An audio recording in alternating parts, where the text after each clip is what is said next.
bom dia a todos. Antes da gente dar início ao evento e fazer aí os devidos agradecimentos, né?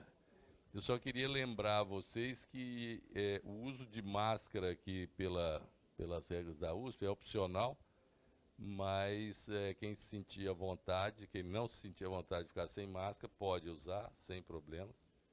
E para quem esqueceu e acha que precisa de máscara, nós temos as máscaras aí fora, tá bom? Então eu vou convidar aqui o professor Rui Pauletti para sentar aqui na mesa comigo, para que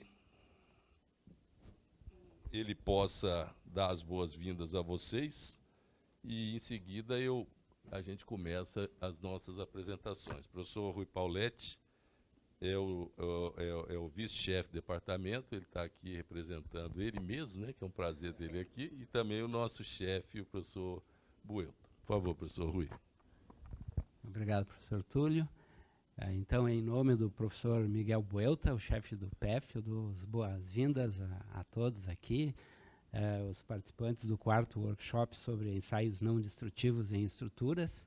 Parabenizo os organizadores, professor Túlio, professor Massal, também todos os apoiadores do evento, né, que nos enchem de orgulho. É mais um caso, assim como em outras iniciativas, o PEF, a Engenharia Civil, colaboram com o desenvolvimento e o aperfeiçoamento da tecnologia nacional.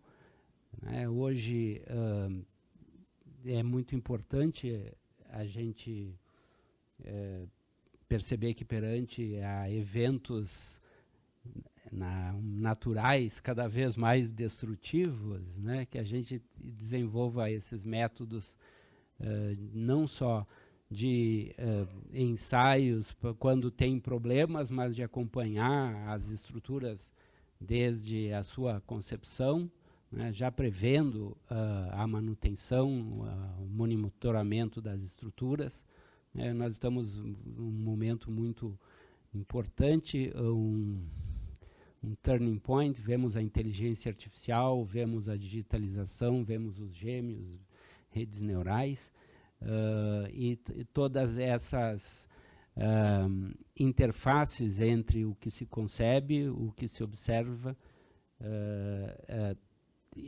essas novas ferramentas, né? Então, aqui eu agradeço também, em nome do departamento, aos apoiadores dessa iniciativa, e desejo uma jornada muito proveitosa a todos.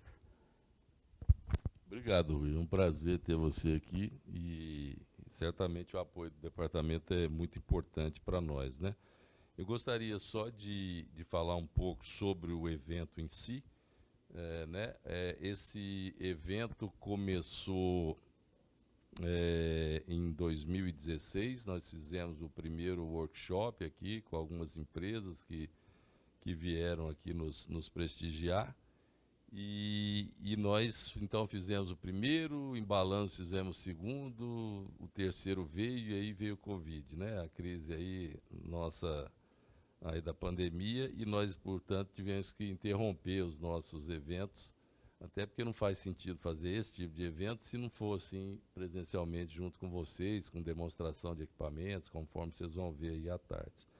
Então, essa é a primeira edição que a gente faz pós-pandemia, né? Então, para nós é motivo de muito orgulho tá de volta.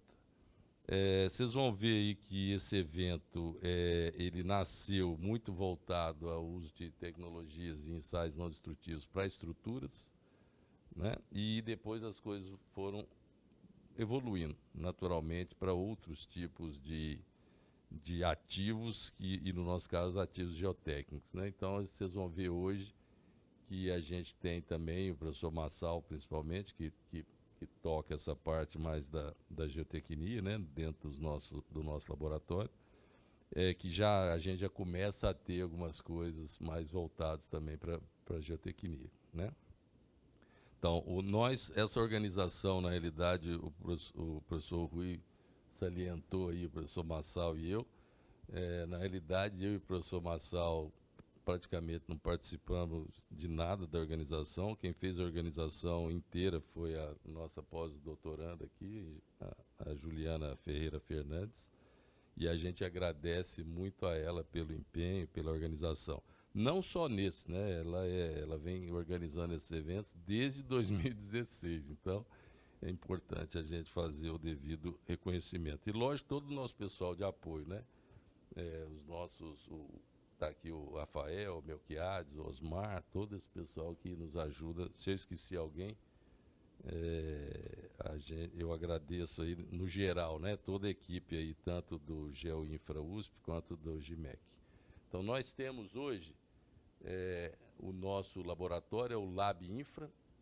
O Lab Infra, na realidade, é um laboratório multiusuários, e ele tem dois braços, né? Um braço geotécnico, que é o GeoInfra USP, e tem o GEMEC, que é o nosso grupo aí inicial aí, que trabalha, né, com estruturas de concreto, estruturas metálicas e por aí vai. Esse laboratório, então, você pode colocar lá no link,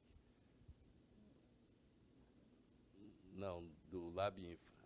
Só para mostrar aí, o pessoal, se quiser anotar o endereço, fica à vontade. Eu agora acho que nem está aparecendo, mas vocês são convidados, basta procurar Lab Infra USP. Ele é um laboratório multiusuário. O que significa isso? A gente presta apoio aí às nossas atividades de pesquisa dentro da USP, seja para nós, seja para outros grupos de pesquisa, sob demanda, e também aos nossos projetos de pesquisa e também sob demanda de algumas empresas. Então, nós temos alguns ensaios que nós fazemos aqui, e que, se houver, caso haja interesse, caso não haja outra disponibilidade, nós estamos aptos a também fazer os ensaios para a comunidade técnica em geral. É muito simples, tudo isso está dentro do site, né, do Lab Infra hoje. Existe uma plataforma chamada MultiUSP, onde, por exemplo, se o Rodrigo Duarte quiser fazer um ensaio, tadinho, ele não sabe fazer os dele, específico, mas basta ele entrar na plataforma que ele agenda um ensaio, tem lá os custos, já tudo direitinho, já é gerado um boleto automaticamente que vai para a fundação, recolhidos as taxas USP, e então tudo isso flui de uma forma muito tranquila, né? E muito clara, muito transparente dentro da USP.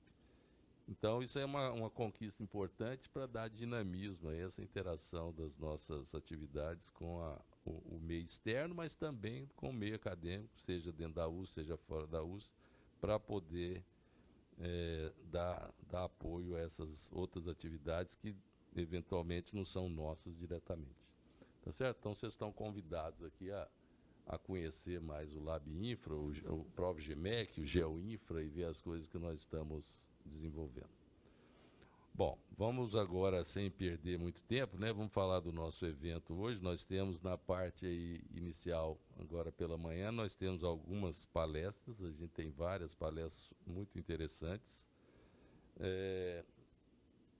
E nós vamos ter, vão ser duas delas. Depois nós vamos ter um coffee break. Depois mais algumas, mais 4, se não me engano, ou 5. Depois nós vamos parar para o almoço. Nós temos várias facilidades aqui dentro da USP para almoço, né? Mas a principal é a FEA, ali na Faculdade de Engenharia e de Economia e Administração. Tem um restaurante muito bom, aquilo, e tem um restaurante mais sofisticado na parte de cima, inclusive com vinho e tal. Não sei se vocês vão ter esse apetite, né? Mas fica a dica aí para vocês.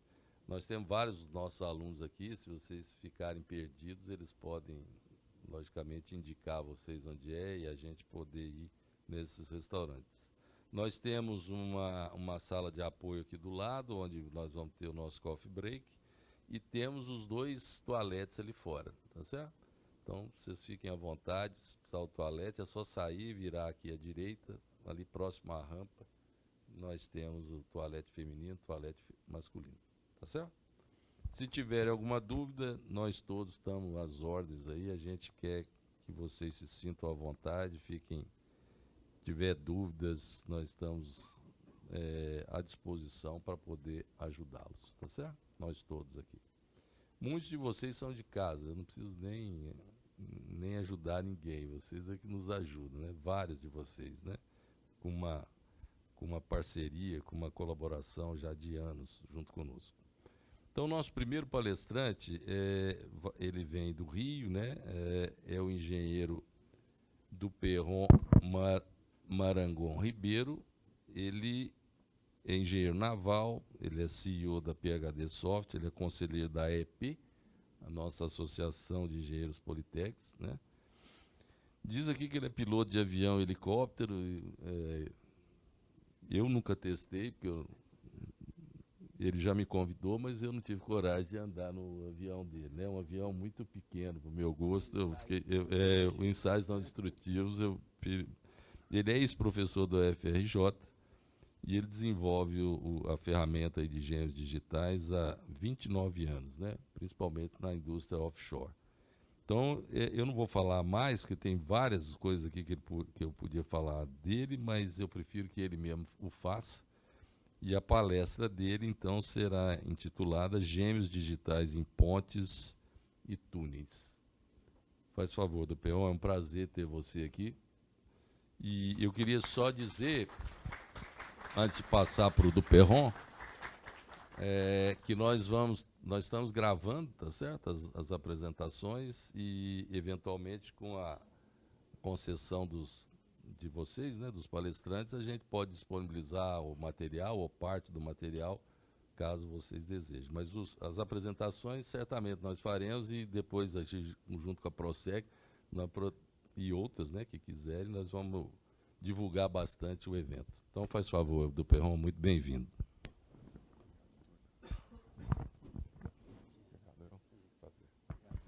Bom dia. Olha, é um prazer muito grande estar aqui. Eu sinto uma saudade enorme dessa universidade. Eu já saí daqui faz muito tempo, saí daqui em 84. E cada vez que eu entro por aqui me dá uma nostalgia, uma vontade de voltar, é uma coisa incrível, né? E agradeço, então, o convite do professor Túlio. Fui estagiário do Miguel Buelta, quando ele ainda estava na Naval, né? Então é uma coisa assim que eu me sinto em casa mesmo aqui. Bom, eu vou tentar hoje apresentar um pouco os gêmeos digitais para tirar um pouco, para quem eventualmente tiver algum tipo de dúvida, e não passe como aconteceu comigo hoje no hotel onde eu estou. Na verdade, é um Airbnb. Eu não sabia onde estava nada. O resultado disso, não sabia onde estava nada, acabei vindo para cá sem café, porque senão ia atrasar mais ainda. Então, eu quero que vocês saibam os caminhos, né? Eu fui 3 vezes no andar onde era o lugar para tomar café, eu não achei. Só achei na quarta, já era tarde demais, já tinha me atrasado. Bom, mas enfim, então eu vou tentar dar um mapa para vocês das coisas, assim, de maneira que quando vocês vierem a tentar implementar alguma coisa ou usar a tecnologia de gêmeos digitais, vocês possam não passar pelos perrengues que eu passei hoje lá no hotel. Eu acredito que muitos de vocês não conheçam ou não tenham conhecido o DOS. O primeiro gêmeo digital que nós fizemos foi em DOS, 94. Já tinha ali, então, os elementos, né? Você já tinha o modelo, no caso era bidimensional, você já podia fazer um reparo, já podia fazer a inserção de dados de inspeção, né? Na época era um pouco mais difícil você conectar com sensores, mas já conseguia fazer previsão da evolução da corrosão e etc., em 94. Depois, isso aqui dentro lá da UFRJ, onde eu era professor, né? Depois fizemos uma primeira versão em Windows, 95, aqui ainda bidimensional. Depois fizemos uma primeira versão tridimensional, que ficou pronta em 2006, e hoje está trabalhando na 4ª geração, que já funciona no celular, qualquer sistema operacional e tal. E aí, portanto, de uma forma, porque tudo isso aqui era software que rodava no seu computador. Isso aqui não, já roda na nuvem e você consegue, enfim, ter uma forma de trabalho muito mais integrada entre todos, né? A gente vem dizendo, eu brinco, né, que o gêmeo digital é um negócio importante há muito tempo, mais de 29 anos. Inclusive agora dizendo junto com o professor Túlio aqui, que publicamos aí, né? Aqui está aqui, ó, o último paper. Bom, então, falando um pouco do ponto de vista de evolução, né, todo mundo conhece CAD, né? Todo mundo conhece BIM. Então, qual é a diferença de uma coisa para outra, né? Porque é tudo muito parecido, né? Então, é uma evolução natural, né? No BIM, aqui no CAD você tem um foco no projeto, aqui no BIM você tem um foco no projeto e na construção. O pessoal de BIM está tentando levar para Life Cycle e tal, mas não é exatamente a praia. Pode ser que eles evoluam e fique bom você ter um BIM que acabe virando um GM digital, né?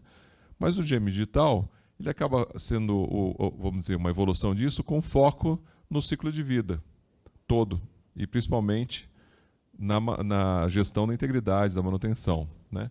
E aí ele tem, aqui você tem ferramentas de desenho, aqui você tem ferramentas de projeto e de modificações desse projeto, mas aqui você, em geral, você não vai se concentrar nessas ferramentas, porque essas ferramentas já são muito boas, então é besteira você ficar querendo colocar no GM Digital ferramentas de desenho da estrutura, né? Você usa, que está pronto, integra, e aí você começa então a focar nessas coisas, inspeções humanas, inspeções com drones, detecção de anomalias em fotos, conexão com sensores, colocar os carregamentos no GM Digital, e que te permitam fazer simulação, depois fazer predição, avaliação de risco, prescrição de reparos, gestão das mudanças que acontecem ao longo da vida dessa estrutura, né? Ou até de correções, você percebe que o modelo estava errado, corrige ao longo do caminho. E depois faz o gerenciamento dessas anomalias, documentos, etc. Então, ele acaba abrangendo um leque bem maior de atividades, né? Então, vamos falar agora das inspeções humanas. Tá? Então, essa aqui é a ponte, aquela pontezinha ali da Poli, né? Então, você vai lá, seleciona uma área de trabalho, pode inserir, então, aqui já tem até algumas inserções aí de anomalias e tal.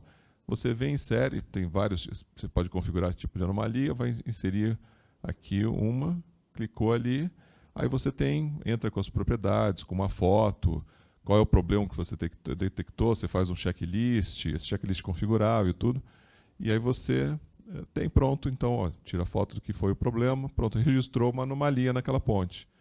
Então, percebe, o que a gente está fazendo? A gente está entrando com registros de inspeções visuais, você poderia entrar com registros de medições, né?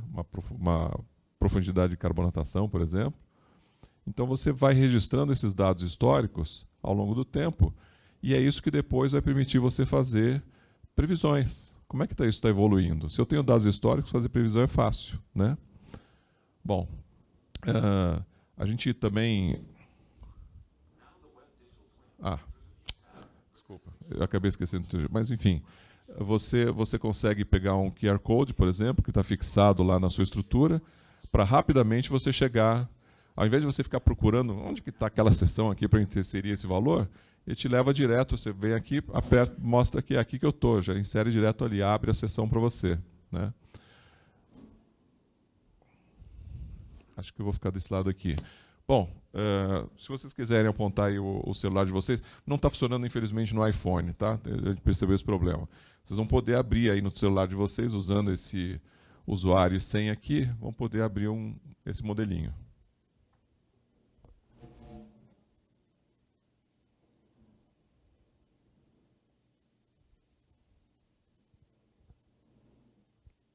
E vai ser um bom teste de volume de gente acessando ao mesmo tempo.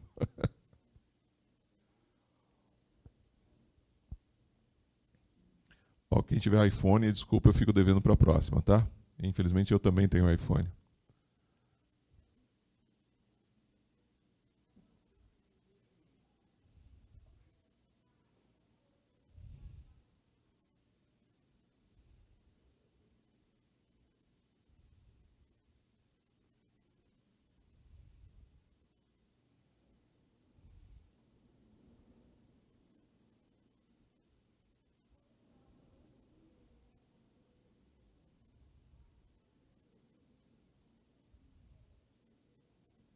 E eu prometo que na próxima apresentação eu vou fazer um que não precise usar senha, que é um saco.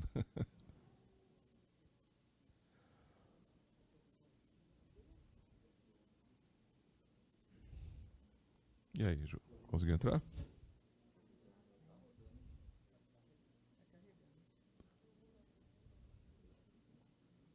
Eita. Alguém conseguiu carregar? E abrir o modelo? Não? E como é que está a internet? Está boa?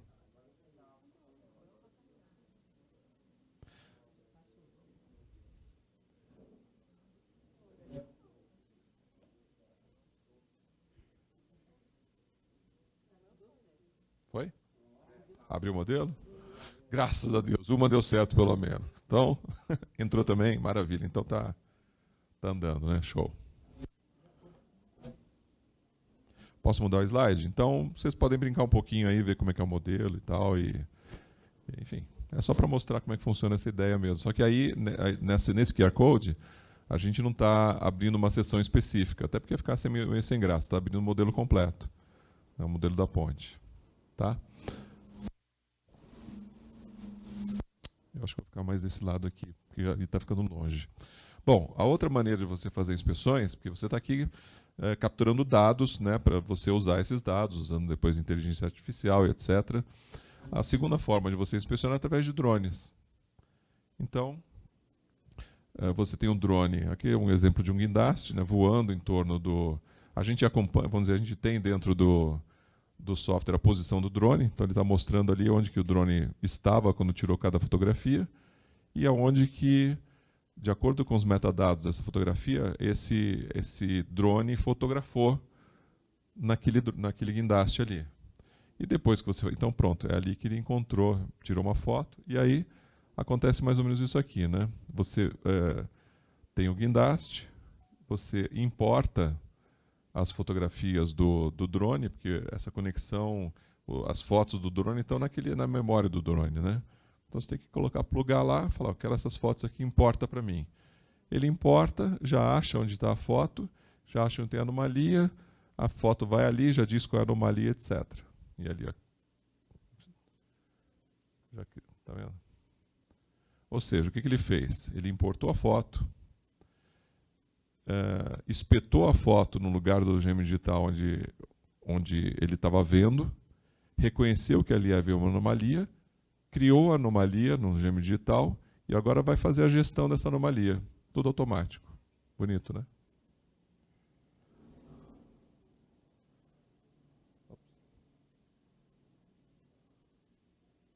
Tá. Então, já acabamos de falar nisso, e como é que essa coisa funciona, né? A gente tem um ambiente de treinamento, você submete diversas fotos, e aí com essas fotos você treina o algoritmo machine learning para reconhecer essas anomalias. É isso que a gente usou lá, né? É claro que para você fazer um bom treinamento precisa de muitas fotos, essa é a grande dificuldade. Então, até o momento que você consegue de fato usar o algoritmo para reconhecer bem essas anomalias, terá passado um tempo em que você fez muito disso, e você manualmente disse qual é a anomalia, criou um banco de dados grande de anomalias, e aí você consegue dali para frente reconhecer. Ou tenta pegar algum banco grande que já existe, etc. Né? Já fez isso também para trilha de trem, etc. E vai reconhecendo. Bom, então já falamos de inspeções manuais, já falamos de inspeções com drones. A terceira maneira de você trazer dados são sensores. Né? De novo aqui a ponte da Poli. Então você vai ver que os carros vão passando ali, os dados vão entrando e sendo mostrados. Vocês veem que tem até diferença do pico, em geral o motor está na frente, né? Então pesa mais, você tem um pico maior no eixo da frente, depois o eixo de trás. Então, no que o carro...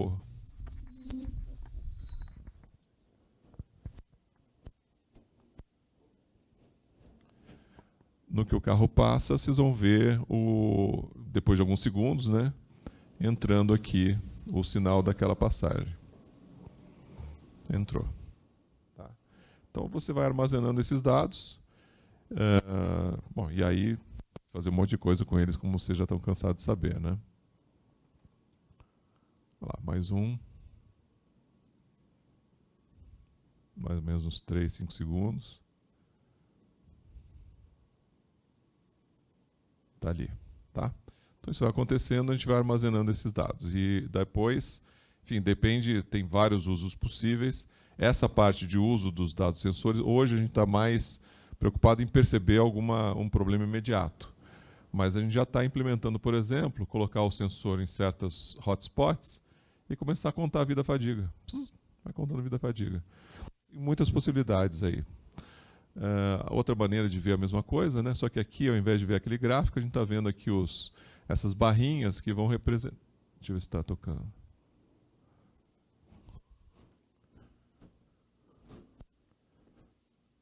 Pronto. As barrinhas vão subindo conforme o sinal vem, pronto, ela vai movimentando e as cores vão representando se aquelas tensões ou as deformações estão muito altas ou muito baixas, etc. Né? Muito baixas não, mas enfim, estão boas ou muito altas. Então, é uma outra representação quando você quer ver o gêmeo digital como um todo, todos os sensores que você tem lá, o que está acontecendo. Bom, o interessante só disso daqui é que você pode fazer... Isso aqui foi feito através de escaneamento com um drone, e aí você pegou essas imagens, fez aquela construção que todo mundo já sabe como é que faz, de transformar a nuvem de pontos em malha e depois no gêmeo digital. E aí passou para cá. Não fomos nós que fizemos esse escaneamento, mas nós recebemos a malha e já inserimos aí. Então, uma coisa que pode, eventualmente, você, ao invés de ter, em geral, a maior parte dos gêmeos digitais que a gente faz são a partir dos desenhos originais. Você constrói. E qual é a diferença do gêmeo digital construído dessa maneira para um gêmeo com escaneamento e daquele que você tem os desenhos originais? Quando você tem os desenhos originais, você coloca todas as informações ali. Então, você sabe qual é o material, qual é a espessura do material, sabe tudo, né? Onde estão as soldas e tudo mais. Com isso, você consegue depois prescrever um reparo automaticamente. Você tem todas as informações. Quando você tem um escaneamento laser, você consegue controlar as anomalias. Você consegue colocar a anomalia ali e dali, pelo drone, etc. Mas aí você vai fazer a gestão da solução dessa anomalia, mas meio que para por aí. Você não consegue, você consegue colocar os documentos todos juntos, consegue fazer um monte de coisa. Mas não chega ao ponto de você conseguir prescrever reparos automaticamente. Tá? É a grande limitação. Bom, outra coisa que a gente fez até alguns exemplos, né, claro que a gente colocou qualquer carregamento, um engenheiro naval carregando uma ponte, vocês imaginam, né? Então, mas você vê que você consegue, então, estar rodando elementos finitos no seu celular. Quer dizer, claro que o software está rodando na nuvem, computadores de alta performance, etc., mas a interface, tudo está na sua mão e você está vendo o resultado ali. É claro que a gente já sabe, já descobriu, a gente, na naval, usa muito cálculo por elementos finitos. Praticamente, vamos dizer assim, sempre faz sentido usar um cálculo por elementos finitos nas estruturas de aço lá sofrendo corrosão. Em concreto, pelo menos pelo que eu estou vendo, nem sempre faz sentido. Vai fazer sentido em alguns casos específicos, onde você, de fato, tem uma deterioração muito grande, aí você vai querer ver como é que a coisa está, né? Então, é uma coisa que a gente ainda está avaliando até que ponto vale a pena você sofisticar o modelo inicial para que ele possa se tornar um modelo de elementos finitos ou não. Né? Porque às vezes você faz com escaneamento laser, já bota para funcionar e aquilo já resolve 90% dos seus problemas, até que aquela ponte fique muito degradada. Então, talvez seja só isso que você precisa. Né? Bom, predição, quer dizer, no que você vai ter dados históricos, você começa a poder fazer predição, né? E dados de fotografias, etc. Bom, aqui mostrando uma outra forma de você ter a predição. Você vê então essa estrutura com essa pequenas áreas assim de tensões mais elevadas, de problemas e tal. Aí você muda a data e ele já vai colocando tudo para você na outra data futura. Nesse caso em particular, o que a gente faz, a gente está por trás disso daí. Poxa, eu tenho que escolher entre ficar picotando ou ficar com microfonia, né? Onde que está a caixa que está causando microfonia? Ah, tá bom. Então, o que a gente fez aí foi correr, na verdade, esse modelo de elementos finitos várias vezes ao longo do tempo e depois interpolar entre uma coisa e outra. Você tem vários modelos que já foram pré-rodados sozinhos, vamos dizer assim, e aí você começa a prever o que está acontecendo em termos de tensão mesmo ao longo do tempo. Daí você consegue fazer a avaliação de risco, né? Tem a matriz de risco. Bom, enfim, aqui também você acaba tendo essas cores refletindo, pensei que fosse um filme, refletindo os níveis de risco, tá? Aí você consegue fazer os reparos, ou de forma manual ou de forma automática. Aqui a gente está mostrando, para ser mais fácil, ver a coisa acontecendo. Eita, também esqueci de tirar, desculpa. Mas enfim, você vai lá e... Deixa eu colocar de novo, vocês me perdoem pelo som.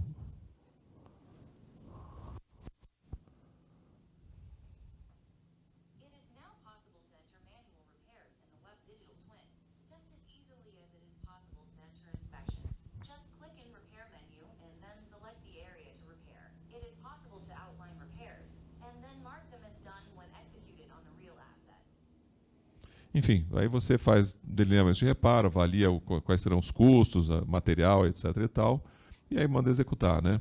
Aqui sendo feito de forma manual, e lembrando aquilo que eu falei, quer dizer, só é possível fazer isso quando você tem um modelo que te permita ter as informações que você de fato precisa para executar esse reparo. Agora, em pontes, em particular de concreto, é interessante porque, de novo, naquela reflexão sobre a necessidade de ter um modelo completo, feito a partir dos desenhos, etc. Né? Em geral, você vai fazer um reparo naquela região ali, substituindo aquele concreto que você já conhece. Né? Você precisa conhecer realmente os detalhes da armadura lá dentro para você fazer um reparo que normalmente é superficial? Talvez não. Talvez você só vá fazer o reparo justamente no recobrimento ali. Então, talvez você só precise conhecer a forma externa mesmo. Uma coisa que a gente está avaliando ainda. Né? Bom, aí gestão do conhecimento, quer dizer, gestão da mudança. Mas esse aqui acho que é legal ouvir.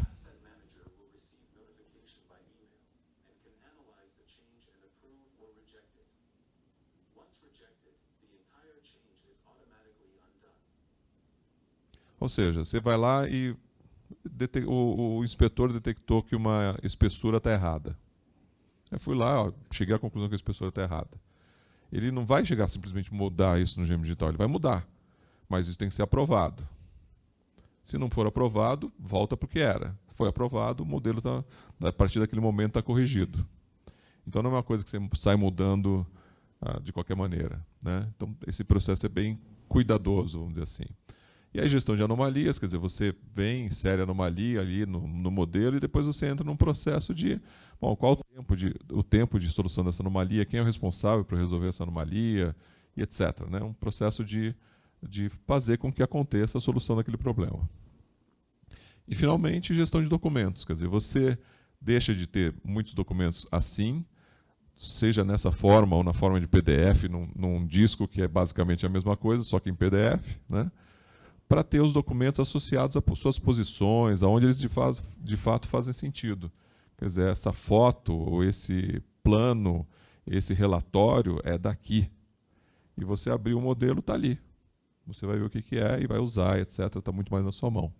Então, basicamente... Bom, falando um pouco agora de túneis, a gente também já fez algumas coisas. Esse daí tem até um outro... vocês viram um QR Code, alguém abriu um túnel por acaso aqui? Não, só todo mundo abriu ponte, né? Porque tem um outro QR Code, acho que foi na outra versão que eu acabei, de um túnel também. Basicamente é a mesma coisa, né? Quer dizer, você também pode... Pronto. Aqui, mesma coisa, você abre o túnel, pode ir lá e selecionar uma seção desse túnel e colocar uma informação de uma inspeção visual, etc., ou de uma medição. A mesma coisa que aconteceu lá na ponte, vai acontecer no túnel igual. Tá?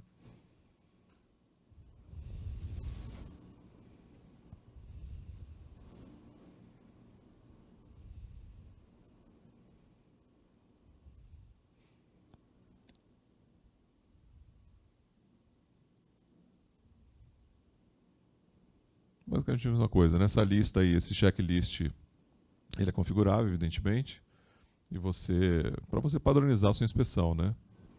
E é claro que você não vai ter que padronizar do jeito do software, vai padronizar do jeito que você acha adequado na sua empresa, no seu negócio.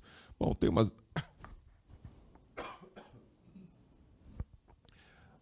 O que a gente está procurando resolver com o uso... Eu estou meio desidratado, lembra que eu não tomei café, essa coisa. Bom, você tem dados fragmentados, os dados históricos incompletos, documentação desatualizada, muitos dados para serem analisados pelo ser humano, né? Então, você consegue olhar um relatório, você não consegue olhar todos os relatórios para trás para poder inferir o que vai acontecer para frente, por exemplo, né? Aí você acaba interpretando de forma errada os dados, acaba não tendo melhor prática para fazer a própria inspeção ou a avaliação de risco, etc. Normas fracas, informações imprecisas, planejamento incompleto, engenheiros inexperientes, técnicos, inspetores, problemas de restrições de tempo, muito tempo para você fazer um relatório, etc., né? E aí vai, né? Essas coisas todas é que a gente está procurando resolver com essas soluções aqui. Eu não vou falar tudo de novo aqui, porque senão vocês vão ter acesso à apresentação, imagino, né? Então depois vocês olham ali, tá? E o que tem de interessante hoje é que vocês veem só, a gente já está há 29 anos fazendo esse negócio, né? Mas hoje o mundo entendeu que isso aí é interessante, né? Por uma série de fatores que se reuniram, né? Esse foco no ESG, os custos de sensores menores, todo mundo tem um celular na sua mão hoje em dia, a capacidade computacional, especialmente na nuvem, é muito maior, né? E por aí vai. Uma série de coisas. Hoje é o momento de você, usar os gêmeos digitais. É que nem carro elétrico. O carro elétrico já foi inventado, acho que até antes do carro com a explosão. Mas não tinha como você usar carros elétricos, ele mingou, né? Hoje em dia você já tem condições, você tem uma rede, de fato, de lugares para abastecimento. E uma série de fatores se uniram. O próprio ESG também funcionou como uma pressão para os carros elétricos. Então, de forma semelhante, uma série de fatores se uniram para que hoje seja viável você usar um gêmeo digital, onde você tem, então, todos esses fatores que a gente falou juntos, simulação, dados de entrada, reparos, etc. Só que não adianta você implementar um gêmeo digital, falando aqui rapidamente de um fator super importante, que é o fator humano. Se vocês não tiverem cuidado na implementação do gêmeo digital, não vai funcionar. Porque vocês têm que implementar e reforçar. E estar o tempo todo ensinando, treinando, reforçando a importância, etc. e tal, porque o melhor é continuar, para a gente em geral, né, o mais confortável é ficar onde a gente já estava. Né? Não quero aprender mais nada, etc. e tal. Hoje eu fiquei super chateado lá de não saber nada naquele hotel, lá, naquele lugar lá. Comecei a me estabanar todo, acabei ficando sem café da manhã. Quer dizer, eu preferia estar na minha casa, lá no Rio, gostoso. Né? A minha mulher fazendo lá meu café da manhã, muito melhor. Né? No entanto, eu vim ali na próxima vez que eu vier naquele lugar, já sei onde estão as coisas e tal. Então, se você não estiver o tempo todo ensinando, incentivando, então saber a tecnologia não é o suficiente. Fazer as pessoas, de fato, conhecerem, se motivarem e serem o tempo todo incentivadas, esclarecidas, etc., é fundamental, senão não vai rolar, não vai acontecer. Ok? E a gente até fez uma empresa nova, porque vocês veem que a gente vende plataforma offshore, navios, essas coisas, né? Fiz uma nova empresa para tocar essas coisas aí de pontes, túneis, etc., especificamente na área civil, tá? Aqui em São Paulo. Então acho que eu vou estar mais vezes aqui com vocês, matando as saudades. Então é isso. Muito obrigado.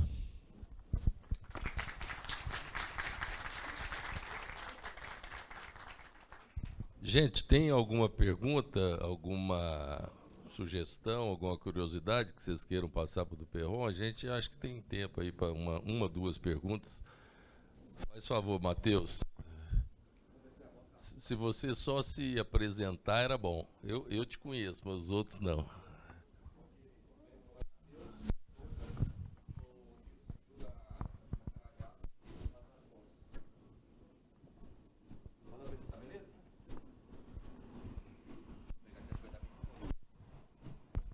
Do Perron, primeiro, parabéns aí pela apresentação. Em relação ao aplicativo, vamos falar gestão, né, completa, fiquei na dúvida sobre, é possível criar uma lista de tarefas a partir do modelo, indicando para o inspetor cada item que ele tem que fazer essa inspeção, ponto a ponto, e também gerar alertas de quando que ele tem que retornar naquela estrutura. Uma coisa é, eu avaliando uma ponte só. Porém, a gente tem concessionários que tem várias outras pontes, para a gente ter essa gestão também completa. Bom, eu tinha um tempo restrito aqui, então eu deixei de falar muita coisa, evidentemente, né? Então, a primeira coisa que quando você abre esse sistema digital, vocês não passaram por isso quando abriram, porque entraram direto no modelo. A gente tem, quando você está administrando várias pontes, você tem um mapa com a posição dessas pontes. Lá o mapa, está aqui uma ponte, outra ponte, etc. e tal. Você seleciona a ponte que você vai trabalhar. Ali, eu acabei passando rápido nas coisas, mas ele cria automaticamente, inclusive um plano automaticamente ou manualmente, ou as duas coisas juntas, um plano de inspeção, onde você tem cada ponto que tem que ser inspecionado e o que você tem que fazer naquele ponto, né? Então, o inspetor, quando vai lá, ao invés dele, vamos dizer, inventar da cabeça dele ou seguir a regra, porque em geral o que ele vai fazer, eu vou seguir a regra, mas a maneira de cada um seguir a regra é diferente, né? Então você padroniza o plano de inspeção. Está ali aqui que você vai medir, aqui, aqui, aqui, aqui. Aí, inclusive, o legal é que você fazendo dessa forma, na próxima inspeção você vai ter um follow-up daquela inspeção. Você vai ter exatamente o mesmo região, o mesmo ponto que foi medido, foi inspecionado visualmente, etc., com aquela, né? E como numa próxima data. E aí você consegue ter esses dados orientados, né, organizados em cada local e em cada data. Você perguntou uma outra coisa. O tempo, né? E aí também, claro, tem um esquema, um cronograma. Você define qual é o intervalo entre cada tipo de inspeção. E aí ele vai avisar, inclusive por e-mail, quando você tem, vamos dizer, X meses antes de acontecer a inspeção, já te avisa, já te manda um e-mail. Depois, um mês antes de acontecer a inspeção, te avisa de novo. E começa a fica amarelo, fica vermelho, lá para você ver, ó, aqui você não inspecionou. Uma outra coisa interessante é que tem alguns modos de visualização que aonde você inspecionou e está bom, está verde. Aonde você inspecionou não está tão bom, está amarelo, está vermelho. E tem uns lugares que ficam sem nada, ficam transparentes. Porque ali você não inspecionou. Então você consegue perceber visualmente onde está bom e você viu, e onde você não viu, que é um lugar importante de ver também, né? E esse checklist, vamos dizer, e o que você vai fazer em cada ponto de inspeção é uma coisa configurável. Eu vou chegar aqui, eu vou fazer uma inspeção visual checando isso, isso, isso, isso e isso. Por exemplo, de acordo com a norma, se for o caso. No caso de estruturas civis, é muito comum você dar aquelas notas e tal, então você vai seguindo aquilo ali. Tá? Mais alguém? Mais uma ali embaixo. Só mais uma, depois vocês perguntam do Perron lá fora. Eu vou estar aí. Meu nome é Miguel Michaus, eu sou pesquisador do Laboratório de Análise de Confiabilidade da Mecatrônica. E a minha dúvida é um pouco mais específica, mas ela segue um pouco essa questão das medições. No caso, como é que o sistema trata possíveis erros de fotografias? Por exemplo, inspeções com drones, tem uma fotografia, essa fotografia vai ser analisada e o posicionamento do drone, ou quando é inspeção submarina, por exemplo, tem uma variação. O sistema, o software consegue tratar essas possíveis variações para poder ter um trigger na posição da anomalia, ou isso é feito manualmente? Hoje isso é feito por orientação da pessoa que está executando a inspeção, ou seja, olha, você tem que fazer o que a gente chama na área naval de Close Visual Inspection. Ou seja, o seu drone tem que estar próximo o suficiente para, como se ele tivesse uma mão, você poder encostar a mão na estrutura, e não longe demais. A sua estrutura vai ter que estar na posição em que ela está no GM digital. Então, se você tem, por exemplo, um guindaste com uma lança, e você modelou ele com a lança horizontal, você não vai fazer a inspeção dele com o drone com a lança para cima. Vai dar tudo errado, né? Você não vai conseguir encaixar uma coisa na outra. Mas o que a gente já está, aliás, junto com a Poli, o pessoal daqui trabalhando, aliás, muito disso aqui vocês estão vendo o que está acontecendo junto com a Poli, né? Tanto é que é a ponte daqui e tudo mais. A gente já está trabalhando em fazer automaticamente o plano de voo. Então o drone vai sozinho, sabe aonde quer ir, a distância que ele quer ficar, aí ele vai ali e tira foto. Aí ele vai para o próximo ponto, etc. Essa coisa só tem uma limitação, né? Que voos autônomos são proibidos no mundo todo. Em algum momento isso vai ser resolvido e a gente vai estar com a tecnologia pronta para atender dessa forma. Tá? Obrigado, Perron. Prazer. Não, então não, guarda o seu. Se a gente precisar, a gente pede. Vamos precisar, pelo jeito. Bom, obrigado, Duperron. Tem sido um prazer interagir com a PHD Soft, com o Duperron. E vocês estão convidados a conhecer não o Gêmeo Digital, mas fisicamente a ponte que ele mostrou, que está aqui entre a nossa diretoria e a mecânica. É lógico que é um brinquedinho, uma ponte curtinha, mas suficiente para a gente fazer a demonstração das ferramentas que nós temos.